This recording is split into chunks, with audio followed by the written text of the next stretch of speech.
আসসালামু আলাইকুম সুপ্রিয় এইচএসসি শিক্ষার্থী বন্ধুরা, তোমরা তোমাদের যাদের আজকের ইংলিশ দ্বিতীয় পত্র পরীক্ষা খারাপ হয়েছে তাদের কোনো দুশ্চিন্তার কোনো কারণই নেই। তো শিক্ষার্থী বন্ধুরা, তোমরা জানো তোমাদের দুই বিষয় মিলে 36 পেলেই পাস।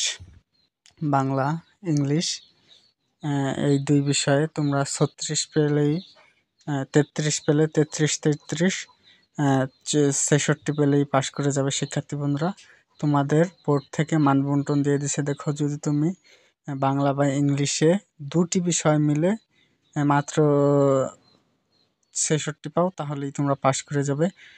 এক এক বিষয়ে আলাদা আলাদা 33 তোমাদের পেতে হবে না। শিক্ষার্থী বন্ধুরা, দেখো, আমরা বোর্ড থেকে ডাইরেক্ট সরাসরি তথ্য নিয়ে তোমাদের দিতেছি। তো তোমরা যারা ইংলিশ দ্বিতীয় পত্র পরীক্ষা খারাপ করেছো, দুশ্চিন্তার কোনো কারণই নেই। তোমরা অবশ্যই পাস করে যাবে, কারণ ইংলিশ দুই বিষয় নিয়ে পাস। যে কোনো একটা বিষয় ভালো করলে এবং আরেকটা বিষয় একটু খারাপ হলে সমস্যা নাই।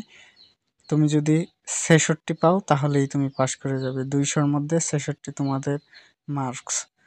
এটা একদম বোর্ড থেকে, এর ভিতর কোনো ভুল নেই, নির্ভুল।